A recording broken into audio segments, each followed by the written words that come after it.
Economics अर्थ channel पर आप सभी का एक बार फिर स्वागत है। आज के इस वीडियो में हम लोग पार्शियल और जनरल इक्विलिब्रियम के संदर्भ में चर्चा करेंगे। आंशिक और सामान्य संतुलन या संस्थिति।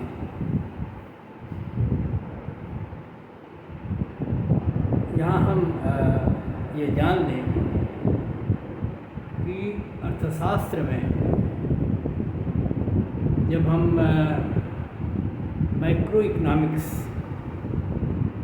और माइक्रो इकोनॉमिक्स की बात करते हैं तो हमने देखा है कि मैक्रो या समष्टि अर्थशास्त्र के अंतर्गत हम संपूर्ण का अध्ययन करते हैं और व्यष्टि के अंतर्गत या माइक्रो इकोनॉमिक्स के अंतर्गत हम इस संपूर्ण के सूक्ष्म भागों, जो इस संपूर्ण के एक तरह से कॉन्स्टिट्यूएंट्स होते हैं, संगठक होते हैं, उनका अध्ययन करते हैं। वैयक्तिक इकाइयों, चाहे वो व्यक्ति के रूप में हो, चाहे वो वस्तुओं के रूप में। तो इस रूप में जो हमारी आर्थिक विषय हैं उनको हम सूक्ष्म रूप से या सूक्ष्म स्तर पर या वैयक्तिक स्तर पर और समग्रता के स्तर पर अध्ययन करते हैं। और एक दृष्टि से अगर कहा जाए तो इन समस्त वैयक्तिक इकाइयों का जो योग होगा वो संपूर्ण को जन्म देगा या संपूर्णता को प्रदर्शित करेगा। और दोनों रूपों में हम अपनी समस्याओं का अध्ययन करते हैं, वैयक्तिक इकाइयों के रूप में और समग्र रूप में। यदि हम समग्रता की दृष्टि से देखें तो इसके अंतर्गत किसी भी ऑर्गेनिज्म है या कोई सिस्टम है या सामान्य तौर पर हम जैसे कह सकते हैं कि कोई अर्थव्यवस्था है, उसमें बहुत सारे लोग आर्थिक अभिकर्ता के रूप में, इकोनॉमिक एजेंट्स के रूप में अपने डिसीजंस लेते हैं। वो उपभोक्ता के रूप में हो सकते हैं, उत्पादक के रूप में हो सकते हैं, उत्पादन के साधनों के रूप में हो सकते हैं, फैक्टर्स ऑफ प्रोडक्शन के रूप में हो सकते हैं, जैसे श्रमिक के रूप में या कोई भी सेवा प्रदान करने वाले व्यक्ति के रूप में, साहसी के रूप में, उपभोक्ता के रूप में। ये और हम देखेंगे कि कोई भी व्यक्ति जिस किसी भी रूप में वो आर्थिक क्रियाओं में अपना सहयोग दे रहा हो, वो वहाँ से आय अर्जित करता है। और जो आय वो अर्जित करता है, उसी अर्जित आय से वो वस्तुओं और सेवाओं को खरीदता है। तो जितनी भी वस्तुएं सेवाएं उत्पादित होती हैं वो इन्हीं एजेंट्स के माध्यम से या इन्हीं आप कह सकते हैं उत्पादकों और उत्पादन के साधनों के माध्यम से सृजित होती हैं। और एक व्यक्ति द्वारा उत्पादित वस्तुएं दूसरा व्यक्ति उपभोग करता है और दूसरे या अन्य लोगों द्वारा उत्पादित वस्तुओं को और अन्य लोग उपभोग करते हैं। और अपने द्वारा उत्पादित वस्तुओं का भी उपभोग व्यक्ति स्वयं भी करता है और इस रूप में वहाँ उत्पादक और उपभोक्ता दोनों होता है अपने ही वस्तु के लिए। तो इस रूप में जब हम देखते हैं तो हम देखते हैं कि पूरी अर्थव्यवस्था में ये जो उपभोग और उत्पादन के मध्य जो एक तरह से विनिमय या लेन देन का कार्य होता है, उसमें हार्मनी है कि नहीं, समरसता है कि नहीं, समन्वय है कि नहीं। कहने का अर्थ ये है कि अर्थव्यवस्था में उपभोक्ता जितनी वस्तुओं की मांग करते हैं, क्या उतनी ही वस्तुओं का उत्पादक वर्ग द्वारा होता है, और ऐसा समस्त वस्तुओं के संदर्भ में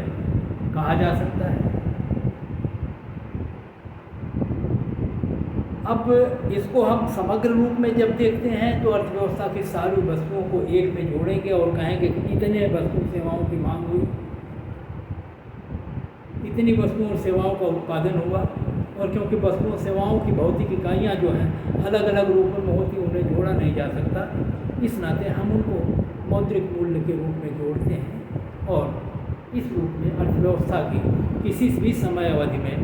समग्र मांग और समग्र पूर्ति या उत्पादन को हम ज्ञात करते हैं। अगर पूरी अर्थव्यवस्था में समग्र मांग और समग्र उत्पादन या व्यय पूर्ति बराबर हो तो वैसी स्थिति में कहा जाएगा अर्थव्यवस्था के दोनों पक्षों में संतुलन है, सामंजस्य है, हार्मनी है, इक्विलिब्रियम संस्थिति। लेकिन इसी के साथ हमें ये भी देखना होता है कि वैयक्तिक जो इकाइयाँ हैं, चाहे वो एक वस्तु हो, चाहे वो एक उत्पादक हो, चाहे एक उपभोक्ता हो, उसके जो डिसीजंस हैं उसमें समन्वय या उसमें समानता या उसमें संतुलन है या नहीं है। और हम जानते हैं कि ये जो निर्णय लेने वाली आर्थिक अभिकर्ता हैं, उनके जो वो निर्णय ले रहे हैं विभिन्न वस्तुओं के उत्पादन के संदर्भ में, विभिन्न वस्तुओं के उपभोग के संदर्भ में, इन सब के बीच सामंजस्य देखते हैं। और एक दूसरी चीज़ होती है कि ये निर्णय जो हैं ये परस्पर आश्रित होते हैं, क्योंकि किसी वस्तु का उत्पादन कितना किया जाए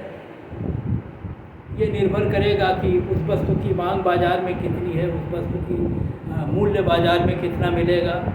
कितना लाभ उसको मिलने वाला है, उसकी क्या प्रत्याशाएं हैं। और ऐसे ही समस्त वस्तुओं के संदर्भ में, और ये समस्त वस्तुएं उत्पादित और उपभोग की जाती है इन्हीं सारे लोगों द्वारा, जो उत्पादक भी है, आय का सृजन भी करता है, आय का और वही व्यय भी करता है। और इस रूप में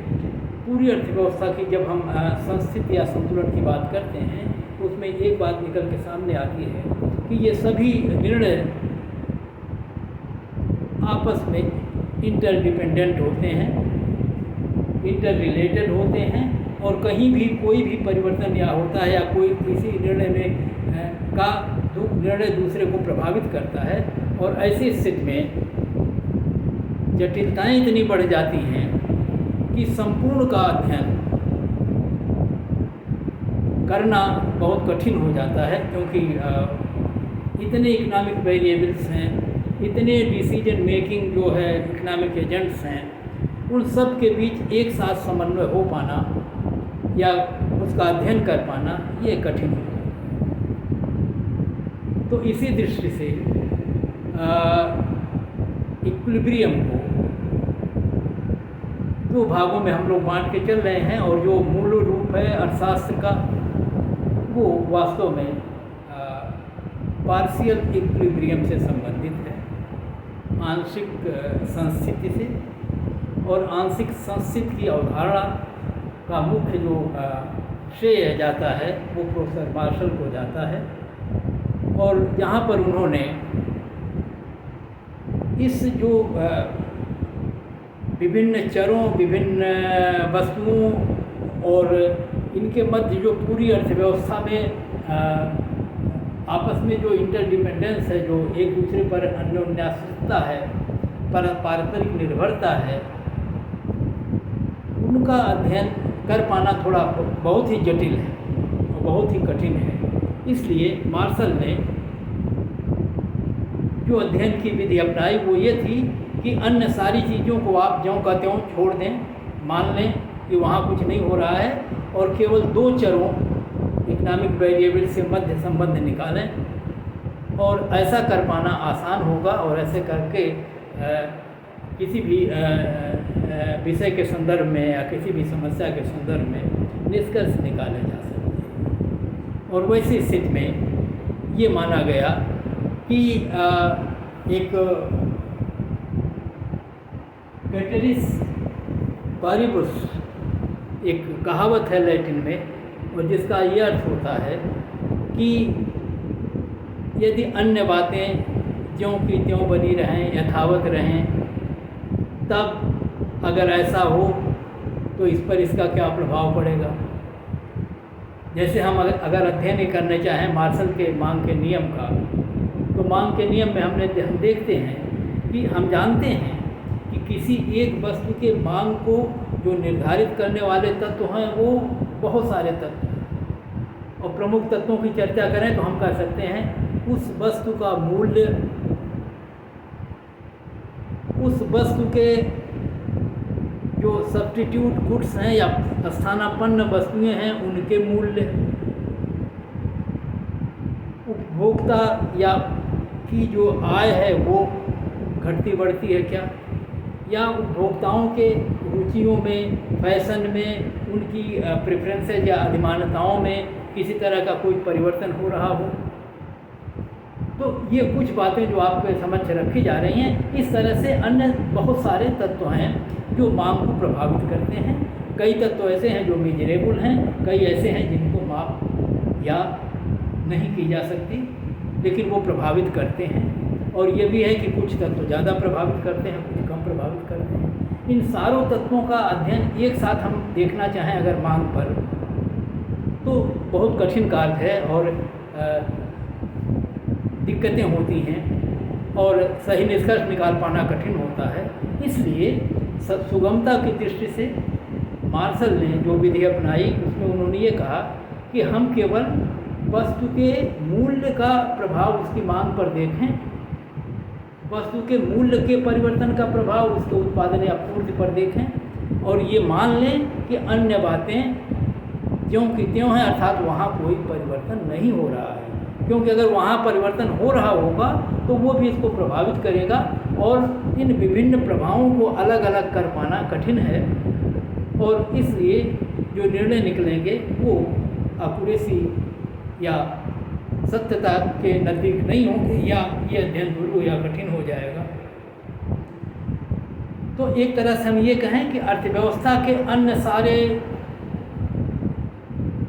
तत्वों को या अर्थव्यवस्था के अन्य सारे भागों को, उनके जो भी सेगमेंट्स हैं इकोनॉमी के, उनको हम यथावत मान लेते हैं कि वहाँ पर कोई परिवर्तन नहीं हो रहा है, और अर्थव्यवस्था के किसी एक अंश जो बहुत सूक्ष्म है, छोटा सा है, उसका अध्ययन करते हैं। तो एक भाषा सरल रूप में ये कहा जा सकता है कि हम संपूर्ण या समग्र का अध्ययन यहाँ पर नहीं कर रहे हैं, यहाँ पर हम अध्ययन उस समग्र के एक अंश का अध्ययन कर रहे हैं, और इस नाते इस विश्लेषण को हम पार्शियल कह रहे हैं, आंशिक कह रहे हैं। इसी विश्लेषण को हम पर्टिकुलर भी कह सकते हैं, स्पेसिफिक भी कह सकते हैं, क्योंकि यहाँ पर हम किसी एक विशेष वस्तु का अध्ययन करेंगे, उसके मूल्य का प्रभाव उसके मांग पर देखने का प्रयास करेंगे, या मांग पूर्ति का मूल्यों पर प्रभाव देखने का प्रयास करेंगे, क्योंकि हम जानते हैं दोनों रिलेटेड हैं, इंटर रिलेटेड हैं। मूल्य का प्रभाव मांग पूर्ति पर भी पड़ता है और मांग पूर्ति का प्रभाव मूल्य पर भी पड़ता है। तो इस रूप में जब हम अध्ययन करते हैं तो इस अध्ययन को हम कहते हैं ये पार्शियल इक्विलिब्रियम है। तो पार्शियल इक्विलिब्रियम में ये माना जाता है कि अन्य सारी बातों को स्वतंत्र छोड़ दिया जाता है, कि अन्य सारी बातें ज्यों की त्यों हैं वैसी स्थिति में। तो ये जो विश्लेषण है उसे हम आंशिक संतुलन या आंशिक संस्थिति कहते हैं। और इस स्थिति में हम ये देखने का प्रयास करेंगे कि वो मूल्य का कौन सा स्तर है जिस पर मांग पूर्ति बराबर है, या जब किसी वस्तु की मांग और पूर्ति बराबर है तो उस समय मूल्य कितना है, तो ये मूल्य का निर्धारण होगा। और इस मूल्य के निर्धारण में हम अन्य सारे तत्वों को जो मांग पूर्ति को प्रभावित करते हैं उनको हम स्थिर मान लेंगे, दिया हुआ मान लेंगे, और मान लेंगे कि वहाँ पर किसी तरह का कोई परिवर्तन नहीं होगा। तो एक दृष्टि से माइक्रो इकोनॉमिक्स के जो भी विषय वस्तु हमारे हैं, या हम इस रूप में कह सकते हैं कि जितना भी मार्शलियन इकोनॉमिक्स है, मार्शल का, वो सारे विश्लेषण जो हैं वो पार्शियल हैं। आप उसको मांग के नियम के रूप में देख लीजिए, वस्तुओं के मूल्यों को निर्धारण के रूप में देख लीजिए, उत्पादन के साधनों के मूल्यों के निर्धारण के रूप में देख लीजिए, कहीं भी देख लीजिए, लगान सिद्धांत के रूप में देखिए,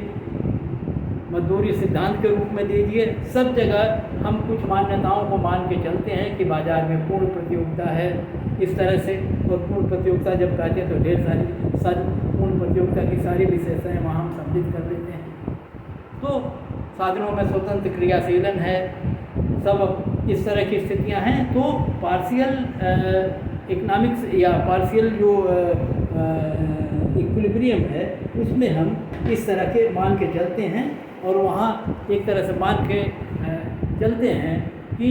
साधनों के मध्य में या जिन विषय वस्तुओं या आर्थिक चरों का हम अध्ययन कर रहे हैं उन दो चरों के अतिरिक्त किसी अन्य चर का इससे कोई संबंध नहीं है, उसको हम स्थिर मान लेते हैं। और इस तरह से जो साधनों के मध्य जो आप कह सकते हैं कि इंटरडिपेंडेंस होता है उसको हम इग्नोर करते हैं या उपेक्षा करते हैं, जबकि ऐसा सामान्यतः होना नहीं चाहिए था। साधनों के मध्य अगर इंटरडिपेंडेंस है तो उसका अध्ययन करना चाहिए, लेकिन इसे हम इसलिए इग्नोर करते हैं क्योंकि ऐसा करने से अध्ययन कठिन हो जाएगा और कुछ निष्कर्ष पर पहुंच पाना बहुत कठिन होगा।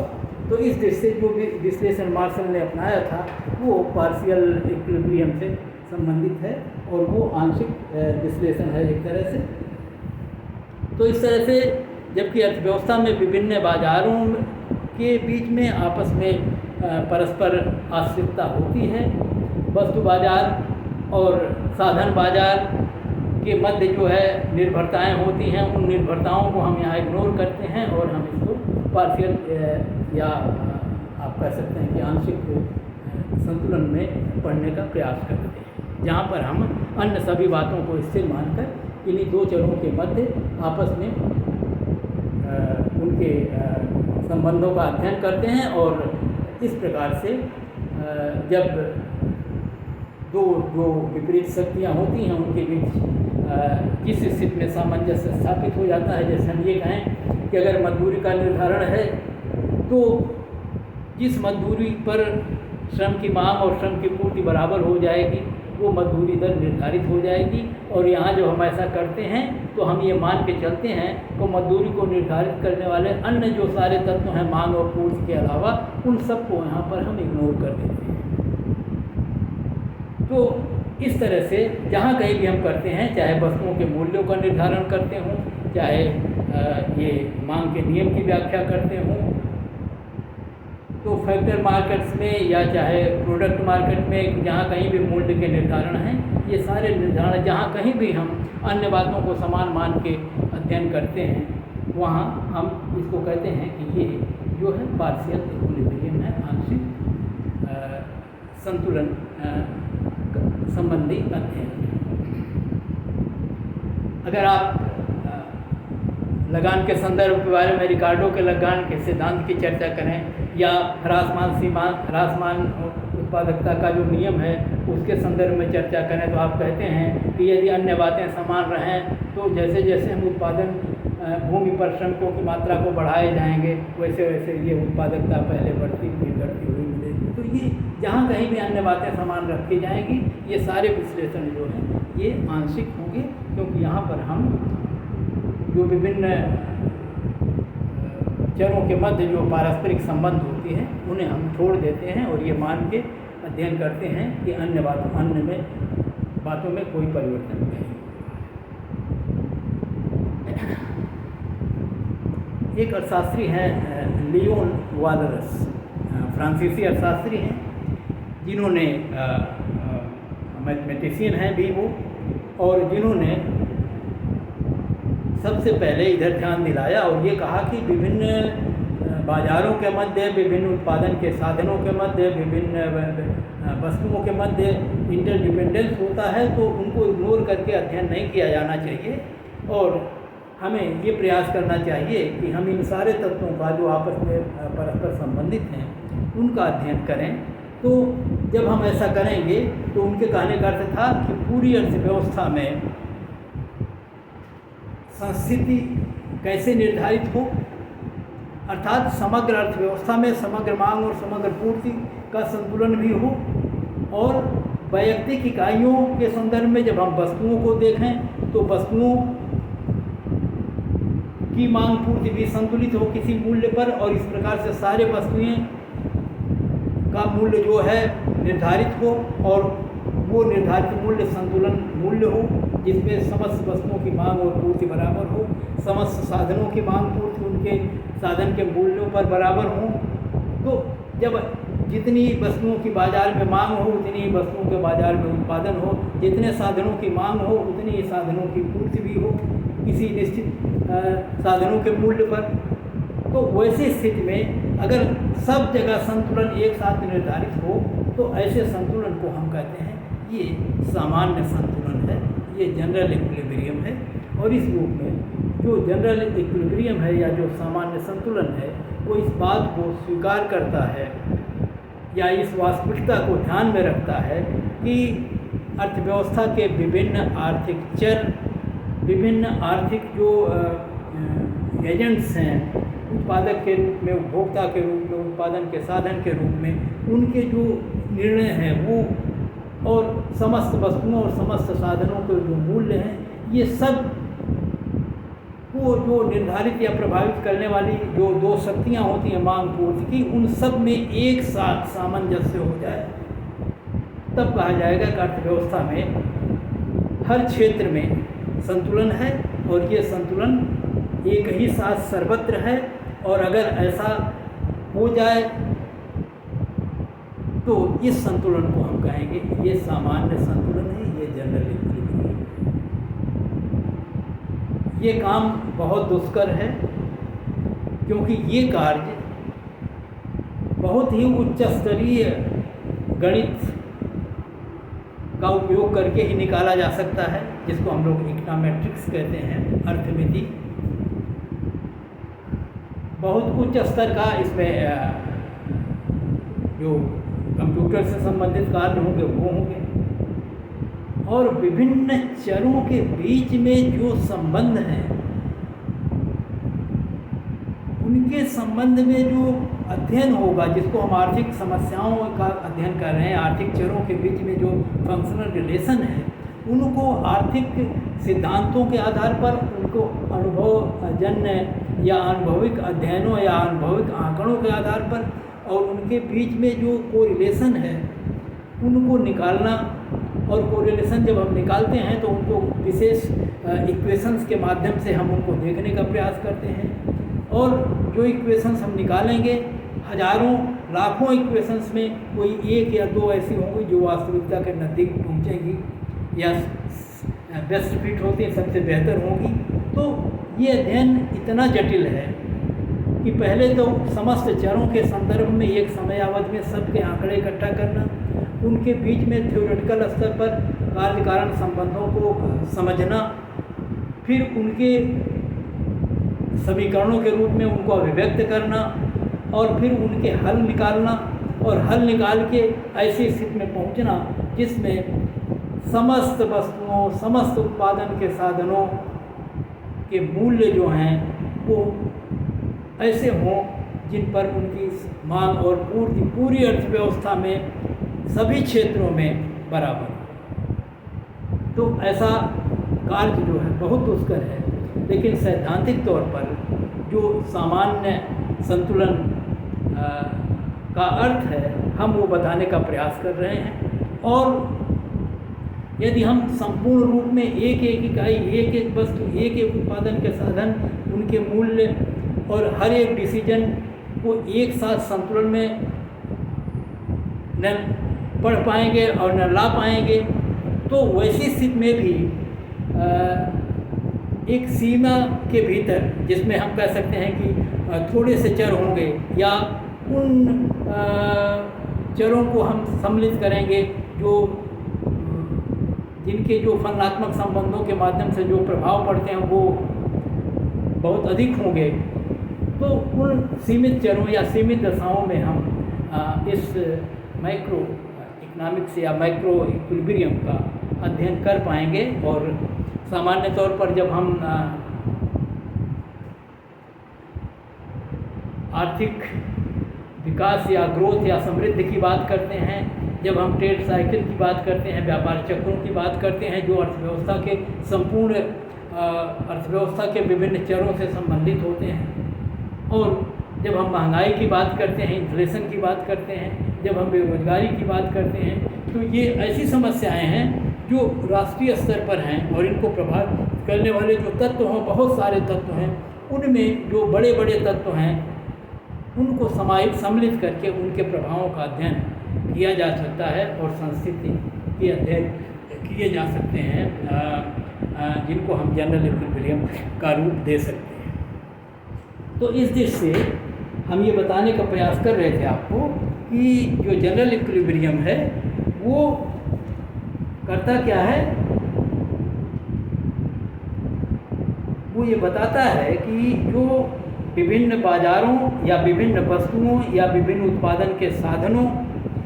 के जो बाज़ार हैं वो आपस में इंटर रिलेटेड हैं। ऐसा नहीं है कि वस्तु का बाज़ार अलग है, साधनों का बाज़ार अलग है और उनके बीच में कोई संबंध नहीं है। तो कह रहे हैं कि ये आपस में परस्पर आश्रित हैं, संबंधित हैं, क्योंकि हम पहले आपको बता चुके हैं उत्पादक ही उपभोक्ता होता है और उपभोक्ता ही उत्पादक होता है। और ऐसी स्थिति में प्रोडक्ट मार्केट को और जो आप कह सकते हैं कि ये जो उत्पादन के साधनों फैक्टर्स मार्केट हैं उनको ये आपस में इंटर रिलेटेड होते हैं। और जब इंटर रिलेटेड होंगे और जब इनके प्रभावों को हम एक साथ दोनों बाज़ारों में अध्ययन करने का प्रयास करेंगे तो इसको हम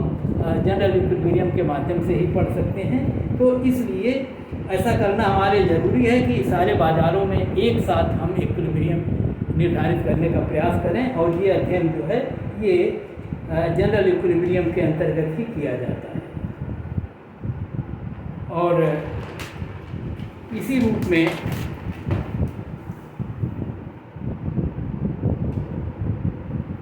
जनरल इक्विलिब्रियम में हम देखेंगे कि तमाम लाखों करोड़ों जो इंटरडिपेंडेंट वेरिएबल्स होते हैं या इकोनॉमिक एजेंट्स होते हैं वो आपस में संबंधित होते हैं, और उनके जो डिसीजंस होते हैं कि कितना उत्पादन किया जाए, कितना उपभोग किया जाए, इस संदर्भ में कितनी मजदूरी मांगें और कितने मूल्यों पर ये बेचे जाए, ये जो तमाम निर्णय हैं ये परस्पर आश्रित होते हैं। और इन सबको एक साथ अध्ययन करना, और ये अध्ययन कंज्यूमर्स, उत्पादक, उपभोक्ता और उत्पादन के विभिन्न जो साधन हैं इन सब के निर्णय पर निर्भर होंगे, और सबके निर्णय एक दूसरे पर आश्रित होंगे, और सबका अध्ययन करना ही, और सभी बाज़ारों में संतुलन एक साथ स्थापित हो, ये होता है, ये सामान्य संतुलन होता है। और इसमें हम उन सारी गतिविधियों पर, सारे कारणों पर, सारे कार्य कारण संबंधों पर अध्ययन करते हैं जो विभिन्न बाज़ारों, विभिन्न साधनों, विभिन्न वस्तुओं के मूल्यों, उनके लागतों, उनके निर्णयों पर एक दूसरे के जो प्रभाव पड़ते हैं उनको देखते हैं। और इस रूप में जो जनरल इक्विलिब्रियम है वो एक ऐसी अवस्था के रूप में परिभाषित कर सकते हैं हम इसको, जहाँ पर all markets and all decision making units are simultaneously in equilibrium. पहले हम बता चुके हैं कि सभी एक साथ इक्विलिब्रियम में हों, और हम किसी एक को स्थिर मानकर दूसरे का अध्ययन नहीं करते, बल्कि सबका अध्ययन एक साथ करते हैं। और ऐसी स्थिति में जो संतुलन होता है, न तो वहाँ पर एक्सेस डिमांड की स्थितियाँ होती हैं, न तो वहाँ एक्सेस सप्लाई की स्थितियाँ होती हैं। अर्थात समस्त मूल्यों पर वस्तु का अगर कोई मूल्य निर्धारित हुआ तो उस मूल्य पर उसकी मांग पूर्ति बराबर होगी। साधन का कोई मूल्य उत्पादित है, जैसे हम कहें कि मजदूरी दर है या जैसे हम कहें ब्याज दर है, तो उस ब्याज दर पर पूंजी की मांग पूंजी की पूर्ति बराबर होगी, श्रम की मांग श्रम की पूर्ति बराबर होगी। और ऐसा उत्पादन के प्रत्येक क्षेत्र में होगा, हर फर्म संतुलन में होगी, हर फर्म में मजदूरी दर पर जो है मांग पूर्ति श्रम की बराबर होगी, पूंजी की मांग पूर्ति बराबर होगी, वस्तु की मांग पूर्ति बराबर होगी। और ऐसी स्थिति जब आएगी तब कहा जाएगा कि अर्थव्यवस्था में संतुलन है और जो मांग और पूर्ति की शक्तियाँ हैं उनके बीच में सामंजस्य है, उनके बीच में समरसता या हार्मनी है। तो ये जनरल इक्विलिब्रियम को हम इस रूप में देखने का प्रयास करते हैं।